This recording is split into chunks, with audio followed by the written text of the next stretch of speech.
नाज़रीन, सॼी सिंध जी या गुलाब लगारीअ में भी बसरनि जे अघनि में लात सबबि आबादगार सख़्तु परेशान आहिनि। आबादगारनि आवाज़ टीवीअ जे रिपोर्टर अब्दुल गफ़ार लगारीअ सां कहिड़ा वीचार वंडिया आहिनि, अचो त ॾिसूं। जेको असांजो बसर निकितल आहे काफ़ी ॾींहंनि खां असां जेको ॿ ॾींहंनि खणी हिते पुॼायो आहे, रेट न हुअण सबबि असां हिनखे मार्केट में न पिया मोकिले सघूं।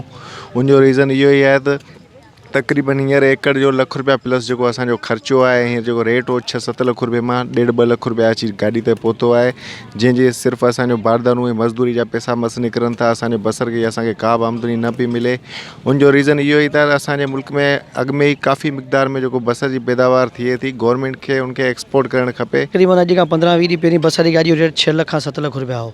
15-20 ॾींहंनि में उहो रेट वापसी रिवर्स थी 2 लख, 2.25 लख, 1.5 लख, पौणा 2 लख ते अची वियो आहे। त हिन में तमामु घणो असां वापारियुनि खे बि नुक़सानु आहे ऐं ज़मीनदारनि खे बि तमामु वॾो लॉस आहे, छो जो हीअ सिर्फ़ु बसर इम्पोर्ट करण जी वजह सां आहे। ऐं उन खां पोइ जेको बसर एक्सपोर्ट थिए पियो, हुन एतिरा त टैक्सिस लागू आहिनि जो बसर जो रेट हिते फ़र्ज़ु करियो 16-17 रुपया किलो आहे, त हुन 30 रुपया केजी ते उहो टैक्स आहे।